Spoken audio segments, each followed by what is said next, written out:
Nëse do mund të kthehesha pas në një moment specifik në kohë, do ishte momenti kur mbusha 18 vjeç. Ishte një periudhë e errët për mua. Po pse do ktheheshe pas atëherë, do pyesin t'ju. Përveç se do të zhbëja gjithë stresin e jetës të asaj periudhe, sepse sapo kisha nisur fakultetin e mjekësisë së përgjithshme, mendoj që sado predispozit gjenetike që unë të kem patur për të zhvilluar PCOS dhe endometrioz, to nuk do ishin shfaqur nëse unë nuk do e kisha sforcuar veten aq shumë me një stres kronik siç ishin 6 vite të fakultetit të mjekësisë. Megjithatë, do doja të kthehesha pas në momentin e vizitës time të parë ginekologjike, ku mjeku nuk më shpjegoi në asnjë moment pse më kishin dalë më shumë akne në fytyrë, pse kisha çrregullime cikli, pse kisha kiste në vezore, por më tha, do marrësh këto kontraceptivët derisa të ngelesh tatzan dhe do kesh pak hemorragji mes ciklit dhe kur të duash të bësh fëmijë, do vish prap. Unë isha vetëm 18 vjeç, as nuk e mendoja krijimin e një familjeje në atë periudhë. Shkoj në farmaci, blej kontraceptivët, mendova se ata do ishin zgjidhja ime dhe sapo u ktheva në shtëpi, hapa këtë kutinë nga kurioziteti dhe nxjerra të fletën e efekteve anësore. Aty lexoj tromboza të venave të thella, luhatje umori, e palosa prap fletën, i futa kontraceptivët në sirtar, madje unë akoma e kam atë pakon e kontraceptive edhe pasi kanë kaluar 14 vite, si shenjë që nuk u dorëzova, por që kërkova të dija dhe të punoja më shumë për të përmirësuar gjendjen e trupit tim. Sa më shumë vite kalonin, sa më shumë vizita ginekologjike bëja unë, ndesha nga mjeku në mjek, ata vetëm më thoshtin kur të duash të bësh fëmijë, do vish prap. Tani unë dua të kthehem pras në kohë dhe të bërtas me gjithë fuqinë e shpirtit të gjithë këtyre mjekëve që më kanë thënë këtë fjalinë dhe t'i them që nuk kanë bërë detyrën e vet me mua. Nuk më kanë informuar që unë kisha PCOS, nuk më ka përmendur askush si diagnozë dhe më lanë komplet të përhumbur që unë të gjeja rrugën time. Dhe rrugën e gjeta vet. Në vit të 6 të fakultetit të mjekësisë, kuptova dhe dyshova që mund të vuaja nga PCOS-ja gjatë ciklit të ginekologjisë. Isha në mëdyshje sepse PCOS-ja zakonisht përshkruhet me mungesa cikli dhe unë nuk kisha mungesa cikli, nuk kisha as ndonjë shtim të theksuar qimesh, por kisha akne. Sa më shumë lexoja, kisha kistet në vezore, bëja sa më shumë analiza. Kur ndodhi pandemia, e mora si një moment reflektimi. Duhet të bëja një hap pas. Isha insulin rezistente në atë periudhë, pra trupi im nuk e metabolizonte mirë sheqerin dhe periudhën e pandemisë e kam marrë si një kohë kujdesi për veten. Në momentin që unë u kujdesa siç duhet për ushqimin, mora suplementet e duhura, unë arrita që të riktheja gjendjen time në një vezore plotësisht të shëndetshme dhe pa kiste. Dhe gjithë këtë eksperiencën time u përpoqja ta ndaja edhe në rrjetet sociale për të gjitha vajzat që kanë vuajtur njësoj si unë. Pavarësisht se përgjatë këtyre viteve kistet ikin, dalin sërish, unë herë futem, herë dal nga gjendja insulin rezistencës, kam mësuar që ta njoh trupin tim më mirë dhe të kujdesem në drejtimin e uljes së inflamacionit, të insulin rezistencës, të balancimit të hormoneve. Në këtë episod do përpiqem që të ndaj me ju sa më shumë që di nga vetja dhe do e bëj këtë duke patur të ftuar 2 personazhe, një mjeke ginekologjike dhe një vajzë e cila vuan nga PCOS-ja dhe ndan dhe ajo eksperiencën e vet në rrjetet sociale.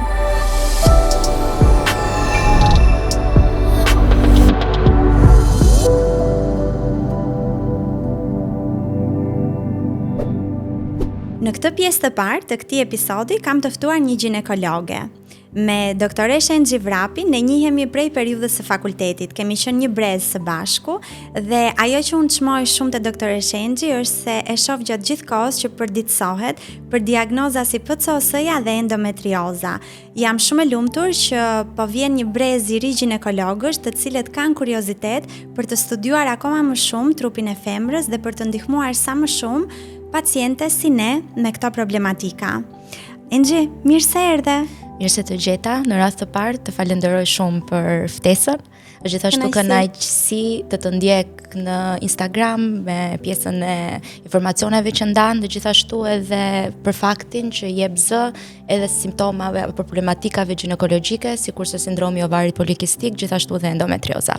Faleminderit prej teje. Unë përpiqem gjithmonë që sigurisht mos të kaloj asnjëherë kompetencat e mia edhe gjithmonë ta ndaj qoftë problematikën e PCOS-s dhe endometriozës gjithmonë nga syri një pacienti, edhe asnjëherë nga këndvështrimi i mjekut, sepse sigurisht nuk kam informacionet e duhura, por dua vetëm që të ndaj dhe të flitet sa më shumë për të shpërndar sa më shumë ndërgjegjësim për këto dy lloj problematikash. 51% e popullsisë përbëhet nga femrat, PCOS-ja, por edhe endometrioza, por ne sot më shumë do përqendrohemi te PCOS-ja në fakt. PCOS-ja sërish qëndron një diagnozë jo fort e studiuar. Përse mendon se ka kaq pak studime për PCOS-ën, pavarësisht se prek 1 në 10 vajza? Atëherë, deri para pak kohësh, sikurse e ceke, sindromi ovarit polikistik ka qenë një diagnozë që njihej, por nuk është se studiohej thellësisht. Fatmirësisht, kjo ka ndryshuar pak vitet e fundit, duke qenë sepse fokusi i studimeve ginekologjike është rikthyer tek pjesa e përtej problematikave që ne hasim edhe tek përmirësimi i cilësisë së jetës. Se normalisht për të pas një cilësi jete më të mirë për pacientet femra është shumë e rëndësishme që gjithashtu të trajtohen dhe problematika sikurse është dhe sindromi ovarit polikistik. Ajo është një sindrom që fatkeqësisht është në rritje, incidenca apo prevalenca sikurse e the sakt ka qenë 1 në 10, por për vitet e fundit kemi një rritje të shfaqjes së kësaj sindrome dhe kjo lidhet edhe me stilin e jetesës që fatkeqësisht nuk është ai më i shëndetshëm në vitet e fundit. Çfarë është në të vërtetë sindromi vezoreve policistike? Atëherë sindromi i vezoreve policistike, atëherë në fjalën sindrom ne nuk kuptojmë bashkë ekzistencën e disa shenjave apo simptomave të ndryshme. Ajo është një sëmundje ose një sindrom endokrin, pra një çrregullim endokrin i aspektit hormonal të trupit të femrës, dhe gjithashtu edhe një sindrom metabolik, pra ky është klasifikimi i fundit i saj, që nuk kupton ka një ndikim të drejtë për drejtë të stilit tonë të jetesës, së metabolizmit në shfaqjen apo përkeqësimin e shenjave të këtij sindromi.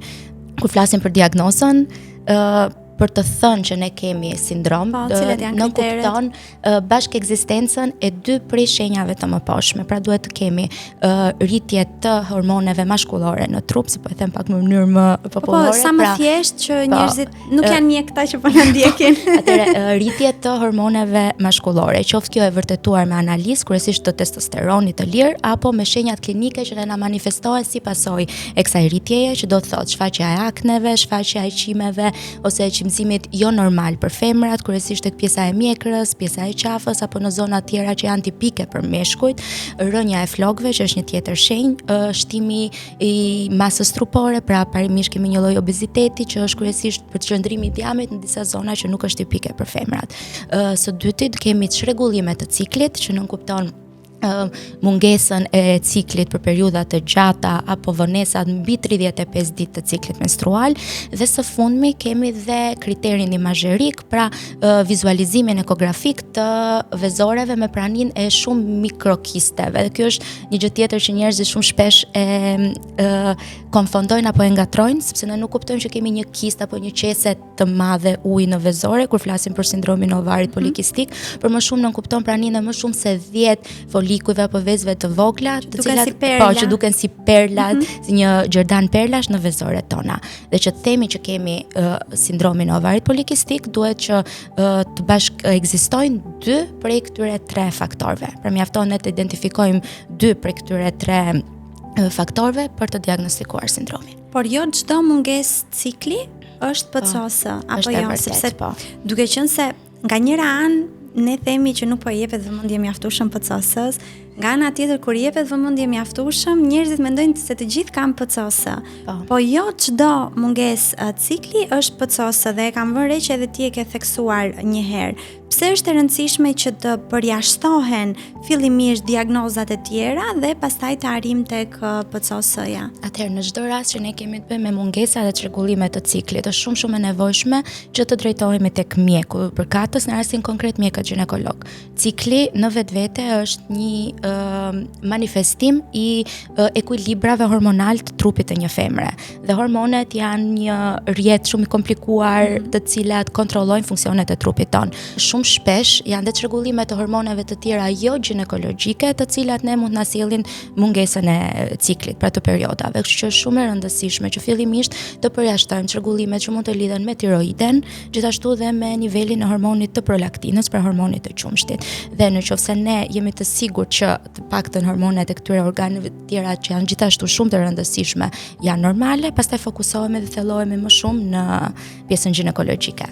Por si ta kuptojmë cila është normalja jonë, sepse edhe mua më lidh puna me pacientet të cilat kanë PCOS dhe çrregullime të tjera hormonale, sepse vijnë kryesisht për pjesën e manifestimeve të akneve, shtimit të qimeve që aplikojmë lazerin e të gjitha këto.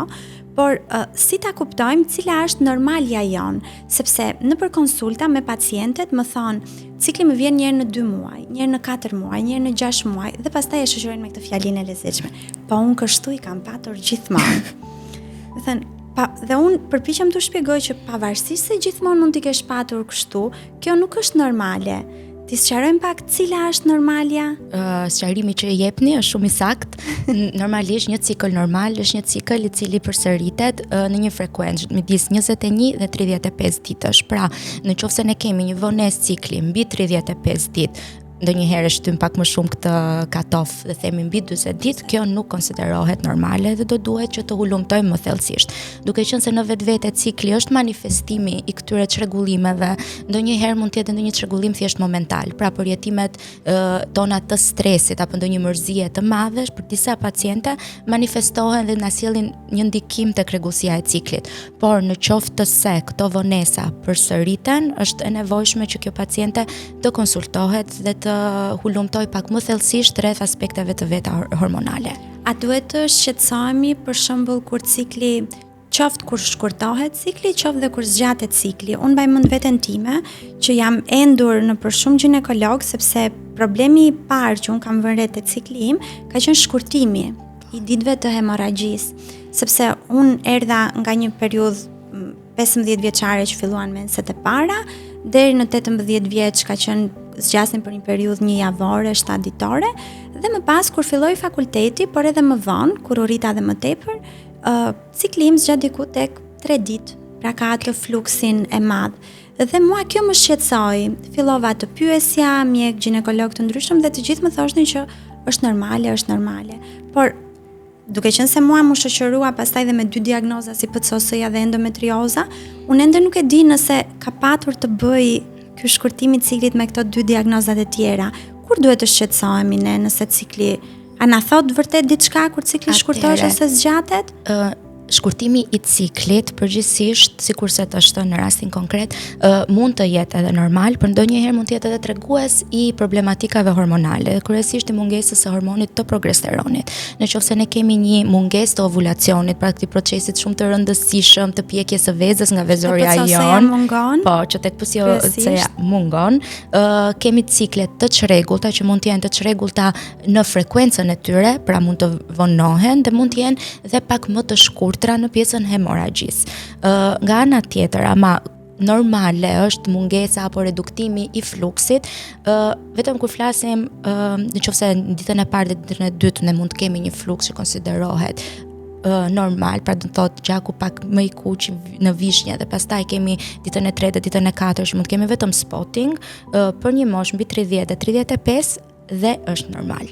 Por është pak e vështirë që të diferencohet dhe të bëhet ndarja. Dhe normalisht do duhet vlerësuar pak edhe në kohë, që ne të kemi një vlerësim të saktë. Jemi para një situate normale të kalimit të moshës, apo një situate që mund të jetë treguesi i parë një problematike hormonale, ndërto është edhe sindromi i ovarit polikistik, do duhet mbajmë edhe një ditar ose një përshkrim të këtyre cikleve muaj pas muaj, sepse realisht të ndihmon shumë. A jeti Enxhi te këto mjekët ginekolog, po dhe mjekët në përgjithësi që e cilësojnë ciklin si një shenjë vitale jete? Po, cikli është një ndër shenjat vitale të jetës. Normalisht për femrat është një ndër treguesit kryesor të mirëqenies së organizmit dhe është një tregues që ne kemi të përmuajshëm dhe duhet t'i japim rëndësi rregullsisë së tij apo shenjave që trupi jon na jep për të qenë sa më të shëndetshëm. Po kur cikli vjen rregullisht, por ovulimi mungon. Ne e cekëm pak dhe te PCOS-ja kjo është shumë e shpeshtë. Po. Pra ne personalisht unë nuk kam patur kur probleme me ciklin, pra ai është i përmuajshëm në gjithë këto vite, por ovulimi nuk është i rregullt ose faza luteale është një fazë shumë e shkurtër. Sa ndikon kjo mungesë ovulimi jo vetëm në fertilitet, por në përgjithësi në shëndetin afatgjat të një gruaje. Ovulacioni dhe më pëlqen që e ceket tek pyetja për të ndarë pjesën e fertilitetit, pra pjesën e dëshirës dhe aftësisë për patur një shtatzani nga ndikimi që ovulacioni ka dhe për mirëqenien ton afatgjat. Doja ta ndaja sepse femrat e lidhin ciklin vetëm me fertilitetin. Dhe është shumë e gabuar. Ndaj të pyetjam përpara bëra që a është shenjë vitale jete dhe sepse ne nuk kemi ardhur në tokë vetëm për të riprodhuar. Është e vërtet. Atëherë ovulacioni, përpos se ne na mundëson mundësinë për të patur një fëmijë, nga ana tjetër shërben edhe si një faktor mbrojtës, si për vezoren ashtu edhe për mitrën, për uterusin. Normalisht kur ne kemi cikle me mungesë të ovulacionit, pra me mungesën e shërimit të vezës, kemi një prishje të ekuilibrit të hormoneve tona. Pra kemi shumë estrogen dhe shumë pak progesteron. Dhe është diçka që tani është e njohur që tepria e oksigjenit e estrogenit në organizmin e një femre është një faktor risku afatgjat për problematika sikurse kanceri i mitrës e gjithashtu edhe kanceri i gjirit. Dhe shumë e nevojshme që ne të kemi një ovulacion edhe si faktor mbrojtës ndaj këtyre sëmundjeve. Një nga aspektet që mua më kanë ndihmuar më shumë është që unë të kuptoj lidhjen që ka PCOS-ja me metabolizmin. Ti e përmendë që PCOS-ja nuk ka vetëm karakterin hormonal, por ka dhe karakterin metabolik. Mund ta shpjegosh në fjalë shumë të thjeshta se si ato disbalancat e sheqerit dhe insulin rezistenca që i quajmë ne në gjuhën tonë ndikon tek hormonet. Atëherë, do mundohem ta shpjegoj në një mënyrë sa më të thjeshtë diçka që ose një ndërlidhje apo një lojë që ndon trupin tonë ose një ekuilibër hormonal i cili është pak i komplikuar. Normalisht e tham që kur flasim për sindromin e ovarit polikistik, kemi një sindrom çrregullimesh hormonale apo metabolike që ka një tendencë gjenetike, por gjithashtu që ndikohet në shfaqjen e saj nga faktorët ambiental. Ndër faktorët e stilit tonë të jetesës, një ndër ato kryesorët është edhe pjesa e të ushqyerit apo të mënyrës se si ne ushqehemi. Së fundmi shumë në fokus, sikurse edhe Anta ose ti e përmende, pjesa e rolit të insulinës. Dhe shumë njerëz insulinën e njohin vetëm nga diabeti. Pra në momentin që ne dëgjojmë fjalën insulin apo dhe metformin, gjithmonë mendojmë diabetin. Kur flasim për insulinën, insulina është ai hormoni që trupi jon e prodhon për të ruajtur nivelet e sheqerit në gjak brenda normave të caktuara. Dhe insulina përpos këtij roli që ka në ruajtjen e niveleve të glukozës pra të sheqerit, ndikon edhe në shumë organe të tjera. Dhe një ndër to është dhe tek vezorja, ku ne na stimulon rritjen apo prodhimin e këtyre hormoneve androgenik apo mashkullor. Kur këto ekuilibra apo këto vlera hormonale janë të ekuilibruara, ne nuk kemi probleme. Por në qoftë se ne keq ushqehemi apo abuzojmë ushqime të cilat kanë shumë sheqer, trupi ton i duhet që të prodhoj më shumë insulin në mënyrë që të ruaj nivelin normal të sheqerit. Pra ne nuk jemi diabetik, por ama trupi po prodhon një sasi më të lartë insuline. Dhe kjo sasia më e lartë po na stimulon edhe më shumë vezoren që ne të na prodhoj këto hormonet mashkullore, testosteronin. Dhe nga ana tjetër, testosteroni kryen një lloj, futet në një cikël vicioz me insulinën, sepse testosteroni nga ana tjetër nxit edhe më shumë prodhimin e insulinës, duke ngarkuar dhe mbi ngarkuar vezoren, duke bllokuar ovulacionin dhe si pasojë efekti domino në të gjithë simptomat e tjera që ne pastaj kemi.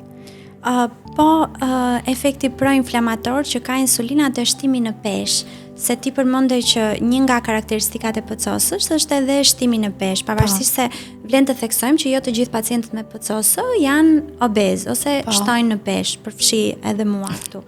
Po shumica, ama bëjnë shtim në peshë, a ndikon insulin rezistenca te kjo? Normalisht ndikon, insulin rezistenca ndikon tek shtimi në peshë, gjithashtu tek siç e ceke dhe tek kjo gjendje proinflamatore që ka trupi jon. Normalisht në çdo situatë që trupi është jashtë normales apo ekuilibrave të vet, ka një përgjigje që ndonjëherë është pak e agravuar dhe ndikon në gjithë sistemet tona. Përparimisht është pak më alert, pak më i stresuar në thonjza. Kjo është pikërisht kjo situata proinflamator apo stresi oksidativ që mund ta kenë dëgjuar shumë individ. Insulina në rastin konkret të insulinorezistencës bashkuar, pra duke bashkë ekzistuar dhe me këtë situatën androgjenike, pra të testosteronit shumë të lartë në nënxitshëm në shumë organe, të kemi një depozitim të dhjamit. Dhe pastaj prania e tepruar e indit dhjamor nxit qelizat që të shtojnë edhe më shumë inflamacionin, që nga ana vet kërkon edhe më shumë insulin për të balancuar dhe është sërish pjesë e këtij ciklit vicioz dhe pak të komplikuar. Gjithashtu duat se pacientët e vuajnë shumë shtimin në peshë, vuajnë më shumë dhe që nuk bien dot nga pesha për shkak të kësaj insulin rezistencës. Edhe pavarësisht se unë përpiqem t'ua shpjegoj që nuk është faji i tyre që nuk po bien dot nga pesha, pavarësisht se ato po përpiqen shumë me ushqyerjen, suplementet dhe të gjitha, por duhet të rregullojnë këtë balancën e insulinës, sheqerin në organizëm. Sikur t'ua theksoj një herë edhe ti. është shumë e rëndësishme dhe do kohë. Vazhdon e vështirësia në momentin që ne kemi një prishje të ekuilibrave hormonale të trupit është që do shumë angazhim, shumë përkushtim nga ana jonë dhe mbi të gjitha shumë durim që ne të fillojmë dhe të shikojmë rezultatet. Fatkeqësisht të gjithë ne në këtë ritmin pak të shpejtë të jetës duam që me shumë pak ndryshim dhe me pak mundim të shikojmë një përmirësim dhe ndryshim, por nuk është ky rasti. Por fakti që pesh nuk po bie në pesh me një herë, apo fakti që ndoshta cikli nuk po rregullohet me një herë, nuk do të thotë që ato po bëjnë diçka gabim duke përdorur suplementet apo duke ndryshuar dietën dhe të ushqyerin. Thjesht duhet të vazhdojnë ta bëjnë dhe të gjitha përmirësimet do ndodhin. Po pas disa muajsh. Ne folëm kaq shumë për insulin rezistencën, po a ka një analizë laboratorike që ne e kërkojmë kur dyshojmë për insulin rezistencë? Atëherë ne mund të kërkojmë insulinemin, pra nivelin e insulinës esëll, pra pas një periudhe fasting, pra duam ta shikojmë në nivel bazik dhe gjithashtu bëjmë edhe një indeks të sasisë e insulinës, pra nivelit të insulinës përkundrejt sheqerit dhe glukozës, që quhet HOMA index. Dhe kjo na ndihmon për të ditur se ku jemi me këtë situatë të insulinorezistencës. Nëse ne na del pacienti insulin rezistencë, a tregon kjo që ai ka një predispozitë të shtuar për diabet në të ardhmen? Fatkeqësisht po. Sepse as nuk e kuptojmë edhe pacientët e kanë shumë të vështirë për ta kuptuar këtë, sidomos në moshat e reja. Mendojnë se është diçka që do kaloj. Por në fakt ne duhet të përpiqemi të rregullojmë gjërat sa pa u rënduar situata në mënyrë që mos të avancojë në zhvillimin e një diabeti më vonë. Është shumë e vërtet. Ne duhet të kujdesemi tani për shëndetin tonë në të ardhmen dhe fatkeqësisht kjo është ai koncepti që shumë shpesh ne nuk e kuptojmë, sepse duam të shikojmë rezultatet shpejt dhe nuk e konceptojmë dot që sidomos për femrat pas menopauzës, rënja e organizmit është shumë e theksuar dhe ne do duhet kujdesemi tani për të patur një periudhë postmenopauze të shëndetshme. Dhe po në momentet që ne kemi insulinorezistencë, fatkeqësisht kemi një risk më të shtuar për të zhvilluar diabet më vonë gjatë jetës. Jo 100%. Nëse ne kujdesemi, ai nuk do të thotë që ne do bëhemi diabetik, por nëse abuzojmë, risku që të shfaqim diabet është më i lartë. Flasim tek 60-70%. Nëse ti si mjeke je më e prirur për t'i ndihmuar pacientët nëpërmjet kontraceptivëve, kur vjen puna te patologji si PCOS-ja, apo mendon se rregullimi i stilit të jetesës, ushqyerja duhet të jenë gjithmonë rruga e parë e trajtimit? Unë personalisht nuk i preferoj kontraceptivët si linjë e parë e trajtimit. Kjo është për arsyen sepse është e vërtet që ato ndihmojnë, është e vërtet që ato japin ose na rikthejnë ciklin ton normal, por realisht ai është një cikël artificial, sepse në momentin e parë që ne do t'i shkëpusim përdorimin e kontraceptive, do duam pak muaj që ne të kemi një rikthim të problematikave që kishim në radhë të parë. Dhe gjithnjë theksi është tek ndryshimi i stilit të jetesës apo tentativat për ta përmirësuar situatën apo konditën tonë pikërisht nëpërmjet stilit të jetesës e përdorimit të suplementeve që nuk janë kontraceptivat. Por fatkeqësisht pacientët janë pak jo të duruar. Duan rezultat të shpejtë. Kontraceptivi është ajo përqasje që ne na jep rezultatin e shpejtë, pak artificial. Po ka edhe vlerën e vet në momentin për shembull kur cikli nuk ka ardhur për një kohë të gjatë, sepse ato muret e mitrës duhen zhveshur për të mos bërë hiperplazi, pra duhet në një moment të caktuar. Normalisht që duhet. Ata nuk është se janë gogoli kontraceptivët. Jo, ato kanë dhe benefitet e veta. Por nuk janë asnjëherë linja e parë e trajtimit, sidomos kur bëhet fjalë dhe për sindroma të tilla që dhe ana metabolike është shumë e rëndësishme. Dhe ka dhe një gjë tjetër, do duhet gjithnjë trajtimin ta përshtasim edhe me dëshirat që ka pacienti edhe për pasjen e një fëmije apo kërkimin ose kërkesën e një shtatzanie, sepse nuk mund t'i japim apo të trajtojmë me kontraceptiv një femër e cila është në kërkim të një shtatzanie. Që dhe kjo është një gjë tjetër që është shumë e rëndësishme. Nëse do jepje një këshill vajzave me PCOS që po na ndjekin për momentin, cila do ishte ajo? Do ishte mundohuni të ushqeheni shëndetshëm, të jetoni shëndetshëm, shtoni aktivitetin fizik në përditshmërinë tuaj, kini kujdes me pjesën e ushqimeve që konsumoni, janë shumë të shishme dhe të unduese, karbohidratet, duke përfshirë dhe fast foodet, por nuk janë të mira për organizmin tonë. Dhe gjithnjë nëse keni çrregullime, nëse keni shqetësime të simptoma apo shenjave që ne i cekëm pak më parë, do duhet të konsultoheni dhe të bëni kontrollet e nevojshme. Pra, e gjithë kjo bisedë na bën të kuptojmë që trupi jon gjatë gjithë kohës flet, thjesht duhen vesh që ta dëgjojnë, edhe mendje që ta kuptojnë. Shumë saktë. Kështu që unë uroj me gjithë zemër që ti kemi iluminuar mendjet e personave që na kanë ndjekur sot. Ishte shumë kënaqësi, Engji, të kisha të ftuar në këtë podcastin tim në lidhje me PCOS-ën në këtë episod. Sindroma e vezoreve policistike nuk është vetëm një mungesë cikli, por është një hallk e një rrjeti të tërë procesesh që fillojnë me zorën, me mëlçin, me trurin, me hormonet tona seksuale. Më pëlqen shumë që e kemi çuar dhe e quam këtë bisedë sot përtej tabletave apo ilaçeve të radhës. Faleminderit shumë që ishe me mua sot. Shumë faleminderit për ftesën dhe ishte vërtet shumë kënaqësi.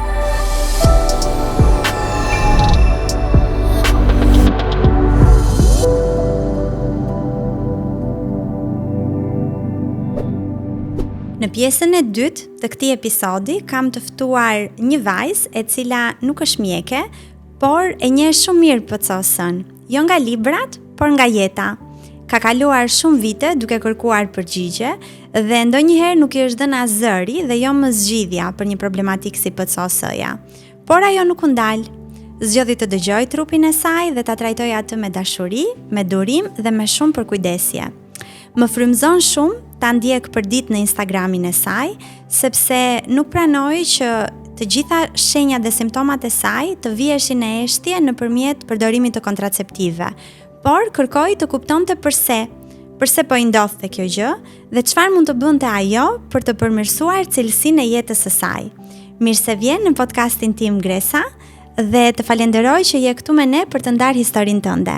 Faleminderit ti për ftesën edhe për gëzimin që po jep zë një sindrome kaq të përhapur te vajzat dhe gratë, por për të cilën flitet edhe trajtohet shumë pak. Fatkeqësisht. Gresa, flasim pak për historinë tënde personale, si e kuptove që vuaje nga PCOS-ja? Atëherë unë që e vogël kam pasur probleme me ciklin, pra me periodat. Kur them probleme, nuk kam pasur mungesë ose një cikël që ishte i shkurtër, por ishte një cikël që nuk vinte me data fikse dhe zgjaste shumë në ditë dhe me shumë gjakderdhje dhe dhimbje. Në fillim mendova se ishte diçka e zakonshme, sepse edhe nënat tona, të them të drejtën, nuk kanë shumë informacion dhe thoshte e kam pasur dhe unë vetë kështu mamim, edhe do të kaloj dhe ty. Por ishte një gjë që mua nuk më kaloi, domethënë sa vinte dhe vazhdonte e njëjta gjë. Kur shkoja pasaj për të bërë eko, në eko dilte çdo gjë okay, e pyesja për këtë pjesën e ciklit dhe thoshte do të rregullohet me kalimin e kohës. Gjë që as kjo nuk erdhi me kalimin e kohës. Më pas, duke ju referuar dhe një histori familjare për problemet me tiroiden, isha gjatë gjithë kohës në merak, se vjarë edhe të vetja disa simptoma si duar të ftohta gjatë gjithë kohës që i ka shpesh tiroidja, edhe përsërisja analizën e TSH-it, pra për tiroiden, vazhdimisht për merak më shumë. Rezultonte në rregull, çdo gjë në rregull, por analizat hormonale nuk i kisha bërë asnjëherë. Vetëm një ditë pas një kontrolli rutin tek mjeku, duke bërë një eko abdominale, edhe thjesht pa që po shikonte edhe mitrën, domethënë, një kontroll rutin, pa disa kiste në vezore. Më tha do të kontrolloj pak tiroiden, tha sepse shoh diçka, tha, që mund të lidhen të dyja, tha. Bëri një eko të tiroides dhe pas kësaj më sugjeroi që të bëj analizat, sepse te ekoja shiheshin noduse tek struktura e tiroides. Përsërisht analizat, të cilat i kisha bërë fiks para një muaji dhe po, është e çuditshme. Dhe aty më del TSH-i i lartë. Unë marr mjekim për tiroiden, pastaj mjekimin tradicional që jepet zakonisht për tiroiden dhe vazhdoj për një muaj e gjysmë me të. Pas një muaj e gjysmë përjetoj një situatë të lodhshme dhe fizike dhe psikologjike dhe aty pastaj më mbushë gjithë fytyra me akne. Domethënë pjesa e faqeve, pjesa e mjekrës dhe e qafës. Zona tipike për zona tipike dhe nuk po e kuptoj çfarë ndodhte. Nuk është se në adoleshencë kam pasur ndonjë fytyrë super të pastër, por që jo kaq keq sa ç'më bë atëherë. Edhe mendova se mos po më jepte mjekimi tiroides. U nisa direkt tek doktoresha, i thash që kemi mbi një muaj që bëjmë të trajtimin, mos po më shkakton si ndonjë efekt ansor. Edhe më tha që jo, tha, sepse nuk ka lidhje me këtë, supozoj që mjekimi ty të bëj më mirë, tha, po do nisesh të bësh disa analiza hormonale. Gjithmonë kam dashur të bëj këto analizat hormonale, po duke mos e pasur si kulturë që të bësh për shembull analiza kur s'ke shqetësime dhe kisha lënë pas dore. Pavarësisht se ciklin më thej që e ke pasur të çrregull. E kam pasur të çrregull, po asnjë mjek nuk më thoshte bëj analizat hormonale. Domethënë thjesht bënin atë ekon rutinë edhe nuk të sugjeronin për analizat. Je ndjer ndonjëherë për humbur përgjatë këtij rrugtimi, sikur ke marrë përgjigje gjysmake, sikur nuk të kanë udhëzuar siç duhet? Jam ndjerë për humbur, po edhe në thonjzasi e shpërfillur, me atë idenë që ti vete i shpreh shqetësimet e tua, po sikur po flet me murin, nuk është se ti dëgjon njeri. Të thonë, okay, bëj këtë ekon, te eko del në rregull, je e vogël. Më kanë thënë dhe këtë pjesën që kur të ngelesh taxan, pastaj do të rregullohet. Historia e të gjithave ne, po. Dhe duke mos pasur informacion fare që PCOS-ja ekzistonte, as mua nuk ishte nga të më shkonte mendja që do kisha diçka të tillë. Normalisht, si stash edhe nëna ime nuk ishte pasur eksperjenca dhe thjesht në dorë të mjekut, siç e lëm të gjithë. Çfarë zgjodhe të bëje pasi more diagnozën e PCOS-s më në fund pas këtij kalvari të gjatë? Kur mora përgjigjen, unë pata nivelet të larta të testosteronit si fillim. Të gjitha hormonet e tjera dolën në rregull përveç këtij dhe ky ishte edhe arsyeja pse isha mbushur të akne dhe kisha problemet me ciklin. Sigurisht pastaj përsërita edhe një eko tjetër që dolën mikrokistet në vezore. Dhe ginekologu fjalën e parë që më tha kontraceptiv. Por mendoj se kam qenë në fat në kjo pjesë, sepse kam pasur një urim përpara për PCOS-ën, domethënë e dija që ekzistonte, e dija dhe simptomat, edhe dija dhe që kishe lexuar dhe tek faqja ime. Domethënë të lexoj aty në postimet e tua edhe gjija veten tek disa simptoma. Po e gjija më shumë vetëm tek cikli, nuk e gjija tek këto të tjera siç ishin për shembull shtimi në peshë ose aknet, edhe thosha okay, kam vetëm ciklin dhe nuk e kam këtë PCOS-ën. Madje ruaja dhe vitaminat, suplementet që ti shpesh postoje, thjesht edhe kurioziteti për një uri, por edhe nuk e di sikur e ndjeja që diçka nuk shkonte me trupin tim. Po. Dhe në momenti që kisha marrë informacion për sindromin e varit policistik, kisha parë dhe disa histori të vajzave që kishin përdorur kontraceptiv. Dhe duke parë historitë e tyre, shprehnin dhe efektet ansore, që ishin fryri ose ishin kthyer aknet më keq. Dhe ja shpjegoj doktorit, i thashun nuk do të përdor kontraceptiv për këto arsye. Fatmirësisht, më rastisi një doktor që më sugjeroi suplement. Nuk e di nëse e bëjnë edhe të gjithë ginekologët, po më thanë nëse nuk do të përdorësh kontraceptiv, do përdorim një suplement bimor, i quajtur inositol. A të ndihmoi inositoli? Po, më ka ndihmuar shumë, ka qenë suplementi i parë që kam përdorur, edhe thjesht inositoli ka pjesën që duhet të kesh dorim. edhe mjeku ma ceku që në fillim që nuk do presësh të njëjtat rezultate si që japin kontraceptivët, që të japin shumë herë më shpejt. Mua më desh, domethënë në muajin e 5 kam parë vërtet diferencë. Në muajin e 5 filloi të më pastroheshe fytyra edhe të kisha një cikël më normal. Por nuk mjaftoi, domethënë, nuk mjaftoi vetëm inositoli, edhe këtu ka ardhur pastaj gjithë kërkimi im vetjak që kam bërë. Si nisi për ty gjithë ky rrugtim që ti e shpalos shumë bukur dhe në rrjetet sociale, po t'ua tregojmë pak edhe njerëzve që po na dëgjojnë tani. Nisi për faktin sepse mua vërtet po më jepte përmirësimin inositoli, por arriti në një pikë që s'po shikoja më përmirësim. Domethënë bëri atë ciklin e vet, kur i thon hoqja atë të madhen, por gjithsesi nuk isha aty ku duhej dhe shkoj sërish te mjeku. Edhe i them, mos duhet të ndroj suplementin, duhet të shtoj dozën, domethënë çfarë ka diçka që nuk shkon. Dhe më tha, nga aspekti ginekologjik, domethënë eko doli çdo gjë mirë, analizat ishin të gjitha mirë, është shumë okay, domethënë inositolin duhet ta vazhdosh sepse po të jep rezultat. Por pa në eko që kisha probleme me zorët. Edhe këtu qëndron e gjitha sepse njerëzit kur flasin për PCOS-ën, shpesh fokusohen vetëm te hormonet edhe tek vezorët. Domethënë nuk e din që është e lidhur si me shëndetin e mëlçisë apo dhe me shëndetin e zorëve. Dhe më tha, duhet të shkosh tek një mjek që të ndiqesh pastaj për problemet e zorëve dhe unë deri këtu të jap këshillën time, bazuar edhe në profesionin e tij normalisht. Pasi bëj kontrollin e zorëve, pastaj kuptoj që kisha një shtim të kandidës, i cili më jepte të gjitha këto fryrjet, akne prap që nuk më kishin ikur ende, apo edhe pjesën e irritimit, ndonjëherë të përhumbjen. Bëj pastaj një regjim goxha strikt, gati 5 muaj ku eliminoj disa ushqime të caktuara që ushqenin kandidën. Dhe pas asaj çdo gjë ju rikthye normalitetit. Aty kuptova pra që nuk ishin thjesht hormonet apo thjesht suplementi për të trajtuar PCOS-ën, po ishte çdo gjë është e lidhur. Po, çdo gjë është e lidhur. Dhe aty fillova pastaj të hulumtoja më shumë si lidheshin me njëra tjetrën, si ndikonte shëndeti i zorëve apo shëndeti i mëlçisë, aktiviteti fizik, menaxhimi i stresit e të gjitha me radhë. Cilat mendon se nga këto zakonet e tua të vogla të kanë bërë ndryshimin më të madh? Unë e di që ti je shumë sistematike, qoftë me regjimin ushqimor, me aktivitetin fizik, e shoh çfarë shikoj unë vetëm nga Instagrami, pak slow life, gjërat pak më lehtë, jo kjo jeta që vrapon gjatë gjithë ditës. Cila mendon se nga këto zakonet e vogla të ka bërë diferencën më të madhe? Mendoj se janë disa zakone, por ajo që më ka ndihmuar më së shumti është pjesa e vakteve, planifikimit të tyre.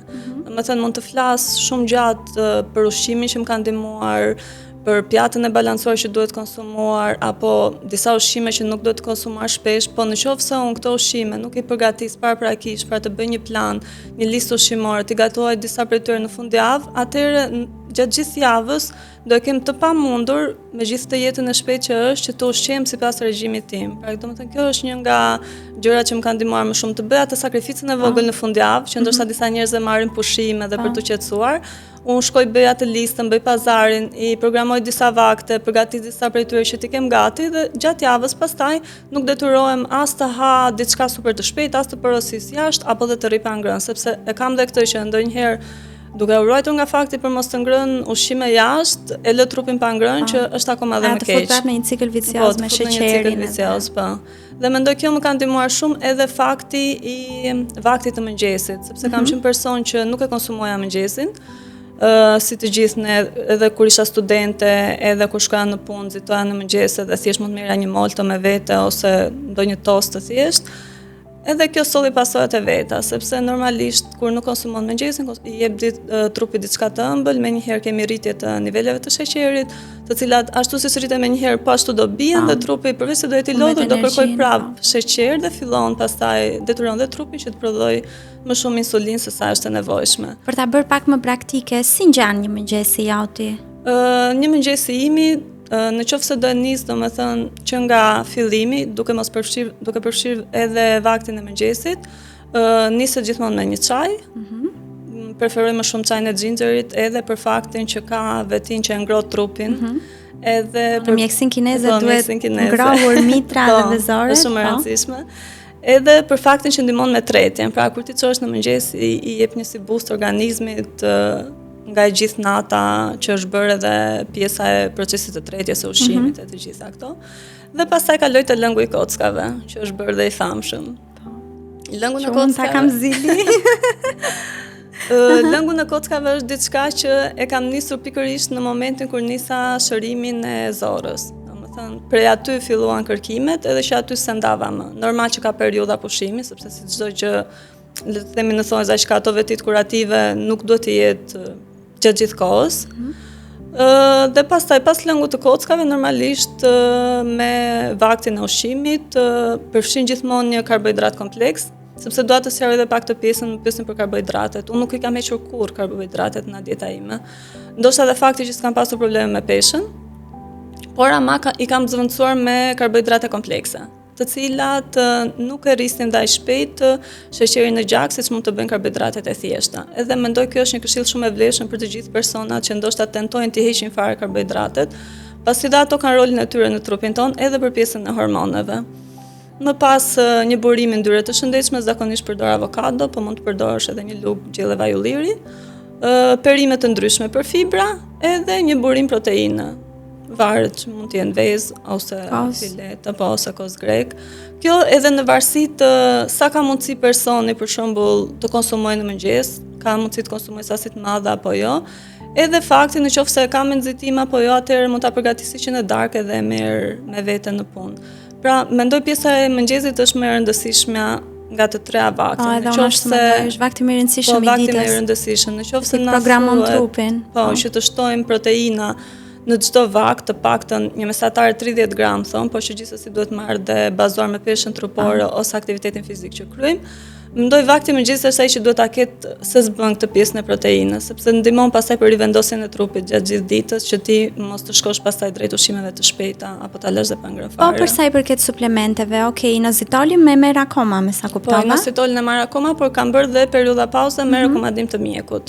Po cilat janë disa suplemente të tjera që ti mendon se të kanë ndihmuar në rrugtimin tënd? Unë pas inositolit të dytin vendos vitaminën D, sepse kam pasur mungesë të vitaminës D, dhe kjo më ka ardhur rastësisht nga endokrinologja që tha bëj një kontroll, një matje gjakut vitaminës D të shikojmë ku je, sepse të sashi ditë tiroide ishte në rregull, unë thjesht kisha disa simptoma që mungesa vitaminës D t'i sjell.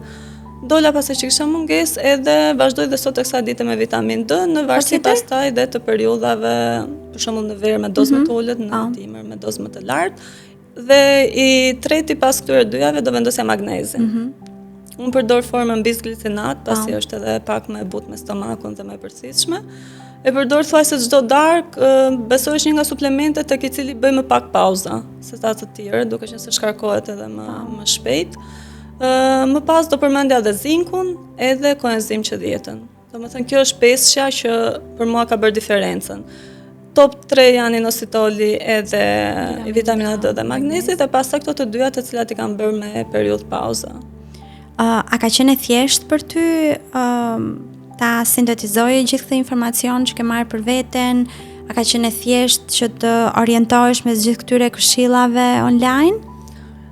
Nuk ka qenë thjesht për faktin sepse ti çfarë thot një person nuk e thot një tjetër, ose çfarë thot një mjek nuk e thot një tjetër. Madje kam vënë shpesh edhe në biseda me mjek që kundërshtojnë njëri tjetrin, nuk e di pse kanë këtë pjesën e kundërshtojnë dhe në faktin që jo mos e dëgjoj këtë, më dëgjoj mua se unë jam specialist, ose tjetri thot kjo është specialiteti im, mos dëgjoj endokrinologun, domethënë bëjnë atë ping-pongun mes njëri tjetrit. E cila është tepër e panevojshme për një pacient që është si në ajër, nuk di ku të përplaset, pastaj bazuar dhe në informacionet në internet që ndonjëherë janë edhe pak të frikshme. Për mua për shembull më ka trembur fillimisht pjesa normale e infertilitetit, si çdo femër, edhe pa e marrë diagnozën, kjo ishte ajo gjë që më friksonte më shumë. Por kur mora diagnozën dhe kur fillova të lexoja më shumë se çfarë ishte, dhe duke parë edhe të gjitha pasojat që mund të sillte më vonë, që nuk ishte vetëm infertiliteti, po edhe diabeti, edhe sëmundjet e zemrës, sëmundjet e trurit, gjithashtu thash që ka më e madhe se kaq, Dhe ndoshta duhet të shqetësohem, ndoshta për këto të tjera, për këto të tjerat pak më shumë, po. Sepse për sa i përket shtadanisë kemi shumë raste me vajza me sindrom në varrit policistik që kanë dhe fëmijë sot dhe sindroma është ende aty. Nuk është zhdukur. Kanë 2-3 fëmijë. Domethënë ka shqetësime më të mëdha se sa thjesht infertiliteti dhe dua ta cek këtë sepse çdo vajzë që më shkruan kam frikë sot të shkoj të bëj një vizitë ginekologu sepse do më thoj që e ke dhe unë pastaj nuk do kem mundësi të bëj fëmijë. Kjo nuk vendoset, nuk ta thot dot as ginekologu që është e prerë 100%. Dhe mendoj se shumica edhe përtojnë pak. Edhe përtojnë. Edhe duan zgjidhje shumë të shkurtra, po unë nuk mendoj se PCOS-ja ka zgjidhje të shkurtër. Ka vetëm një zgjidhje të gjatë. Edhe zgjidhja e gjatë është të merresh me veten. Dhe ndonjëherë më vjen shumë inat sepse harxoj shumë kohë në konsult me pacientet, që përpiqem t'ua shpjegoj, u shpjegoj vaktet, si duhet të kenë, çfarë duhet të hanë, çfarë suplementesh, çfarë aktiviteti fizik duhet të kryejnë, dhe i shoh komplet të pa interesuara, edhe duan vetëm një zgjidhje të thjeshtë, një zgjidhje kontraceptivi, sepse nuk janë të predispozuara për të bërë punën, sepse kjo është një punë, edhe kërkon çdo ditë angazhimin ton për të qenë më mirë. Patjetër ka ditë që e shkelim, por na afat ne na duhet kemi një stil të caktuar jetese. Na duhet të ha mirë mëngjesin, na duhet të pim suplemente, na duhet mos ta lodhim shumë trupin ton, sepse vetëm ne që e kalojmë këtë smundje e kuptojmë vërtet se sa pak energji kemi gjatë ditës, po, dhe se sa shumë sforca na duhet të bëjmë për të kryer të njëjtën punë që dikush tjetër që nuk e ka këtë problem e bën me kollajllëkun më të madh. A ke pasur, sepse PCOS-ja vjen dhe me rëndesën psikologjike, a ke pasur mbështetje tek familjarët e tu për këtë lloj problematike? Fatmirësisht kam pasur shumë mbështetje, ndoshta edhe ata nuk e dinë në fillim si unë çfarë ishte, por duke u lumtuar më shumë unë dhe duke u shpjeguar çfarë është dhe për çfarë kam nevojë, më kanë mbështetur në çdo gjë. Një gjë për shembull që për mua është ndihmë super e madhe është pjesa e ushqimit, që kur shkojnë për shembull bëjnë pazar për mua, unë s'kam kohë të bëj gjithmonë pazar për shembull, e din cilat ushqime ha unë dhe ato blen, ose për shembull gatuajnë një pjesë të gjërave që mua më duhen. Do ham sot për darkë këtë, po gresa se konsumon dot i bëjmë diçka tjetër. Domethënë janë këto gjërat e vogla që të ndihmojnë shumë. Ose suplemente, po shkon dikush jashtë shtetit të duhet ndonjë suplement, diçka shtesë, dëgjova këtë informacionin, po ta nis, shikoja një herë, domethënë kam pasur shumë mbështetje me këtë. Mbështetje nga ana emocionale, sepse ka raste kur ti nuk ja shpjegon dot personit tjetër pse ndihesh në atë mënyrë, nuk ke si t'ja shpjegosh. Dhe thjesht të kuptojnë që ka këtë gjë, por jo të trajtojnë sikur ti ke ndonjë gjë të keqe. Sepse është dhe ky stereotipi që nuk thon dot në shoqëri ose në familje që kanë sindrom në varrit policistik. Po, është kjo stigma që asun nuk e kuptojnë, duket absurde. Do paragjykohen, sikur është ndonjë sëmundje e keqe ose sikur është ndonjë sëmundje ngjitse, nuk ka asgjë të keqe. Po mendoj lidhet gjithmonë me pjesën e shtatzanisë. Domethënë nëse ja thon dikujt, do mendoj që është infertile. Po, do të fëmijë dhe e shoh edhe në raste në martesa që i paragjykojnë ndoshta bashkëshorti ose vjera dhe ndaj na duhet të flasim sa më shumë për këtë gjë. Kjo është pjesa që më ka ndihmuar më shumë të kesh sa më shumë informacion që të kuptosh çfarë është në vetvete PCOS-ja. Dhe pastaj të përpiqesh sa më shumë që ta menaxhosh, të ndihmosh veten, se nuk të ndihmon dot dikush tjetër. Është si të them unë ty, Anta, në mëngjes do hash këtë rutinë ndjekun, të ta jap hap pas hapi të gjithën të shkruajtur.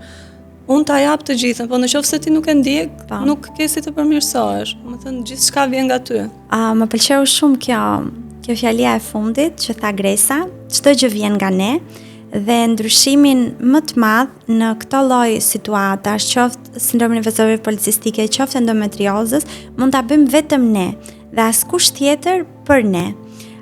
E dua shumë këtë pjesë të podcastit sepse më kujton gjithmonë që në qendër jemi gjithmonë ne, njerëzit, dhe jemi ne gratë që përpiqemi të kuptojmë veten tonë, të bëjmë më shumë, të ndihmojmë veten dhe të ndërtojmë shëndet nëpërmjet dhe midis kësaj luftës së madhe që na vjet nëpërmjet një diagnoze. Gresa, faleminderit shumë që ishe me mua sot.